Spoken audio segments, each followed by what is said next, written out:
Welcome back, everybody. It's being called a mental health crisis, and it's now under federal investigation in Minnesota. 9 teens, openly gay or perceived as being gay, have committed suicide in Minnesota's largest school district in the last 2 years. Some parents and critics are placing the blame on the school district's so-called no homo promo policies, which ban any discussion of homosexuality, even when it comes to incidents of bullying. Teachers are also expected to remain neutral on the topic. David McFarland is the acting executive director and CEO of the Trevor Project. David, it's good to have you on today, and I know this is a lot to take in as we talk about this one district. But the district itself in Minnesota is denying any role in the bullying or the suicides. But when we look at it from the aspect of parents and the people that are living through this, I want you to take a listen to what one mom whose son committed suicide told MSNBC earlier this week. Teachers don't speak one way or the other, and so oftentimes bullying gets overlooked. Staff know about it and don't intervene, or when things are reported, there's no follow-through on it. I found out after Justin died that, according to one of his friends, that according to a counselor in the 8th grade school, he was at the top of her worry list, and I never got a phone call. David, do you believe that the school district's policies and the one that's referred to colloquially as no homo promo, that this is responsible or partially responsible for a spike in the suicide scene there? Absolutely, Thomas, and I think it's an unfortunate situation that we're seeing in this country, and certainly needs to be addressed. Absolutely. David, it's important to point out that there are at least 8 other states that limit what is called instruction on homosexuality. I want to show everybody. This is a map, limits instruction on homosexuality. Take a look. It's Alabama, it's in Arizona, it's also in Louisiana, Mississippi, South Carolina, Utah. When we think about this and see what's going on in these states, what are you hearing from your colleagues about similar rises in bullying and suicides in those areas?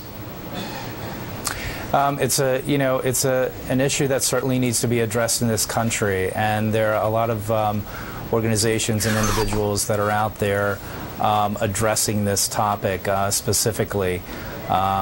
It needs to change. I mean, youth in our schools should be able to be provided with a safe place, and certainly if they're in a position where they're feeling isolated or alone or in crisis, they absolutely should be able to have the resources in those schools to reach out and to be able to have those conversations, whether it be with a counselor or a teacher or an administrator. David, critics say Minnesota's school policy, though, on homosexuality has been pushed by conservative religious groups, and the leader of one of those groups, Barb Anderson, in a local newspaper, wrote this in a letter to the editor: "Open your eyes, people. Parents, do you really want your children attending a GSA, Gay Straight Alliance Club, where homosexual behavior is affirmed and celebrated, and where children are trained to be advocates for this unhealthy behavior, as well as activists for gay rights?" David, I can only imagine what it's like for an LGBT youth to be hearing something like that in these schools. So what is it that the Trevor Project can specifically do to offer a resource and a recourse for students and parents within this district? Yeah, Thomas, it's a great question, and you're absolutely right. This is a very harmful message for our youth to be hearing, particularly in our schools. And, we at the Trevor Project are there around the clock with a number of programs. The Trevor Lifeline is a 24-hour, 7-day-a-week lifeline that youth can reach out if they're feeling lonely or isolated or in crisis, to speak to someone on the other end that's a trained counselor. And of course, we at the Trevor Project have educational workshops like our lifeguard workshop that specifically addresses suicide prevention, that's being presented and discussed across this country in many school districts. In fact, in the school district area in the county that you're talking about, we've made numerous attempts to be make ourselves available to the superintendent, to that school district, to put those workshops into those schools, and we've been denied that conversation. But we've been in that area with other schools, whether it be public or private, instituting those workshops to help those teachers and help educate those school systems that are really in need to provide services for our youth and their families.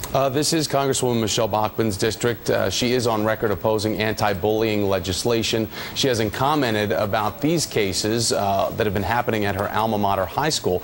Do you think politics are playing too dominant of a role here when it comes to saving at-risk youth? I think politics plays a role on some level, but at the end of the day, we're all human beings. We all want a human connection. And Michelle Bachmann has a voice, and she can use that voice in a very powerful message. How she's chosen to use that voice to this point certainly has not made change in that school district. But there are many great voices out there that can help create that change, and Michelle is one of those individuals that can make that happen. So, you know, we talk on a consistent basis with many politicians across this country and walk the halls of the U.S. Congress and Senate, and we talk to both sides of the aisle, Democrat and Republican, and everyone in this country want our youth to feel safe and want to have the educational programs to help school systems across this country. Why this school system doesn't want that is a big question, and that needs to change. David McFarland from the Trevor Project. David, thanks for your time and for all that you do at the Trevor Project. And I want to pass along to everyone out there that's watching this, if you or someone is feeling bullied or at risk of suicide, for anyone across the board, it doesn't matter if you're part of the LGBT community, you can call the Trevor Project Lifeline for youth at 1-866-488-7386. This hotline is free, it's confidential, it runs 24 hours a day, 7 days a week.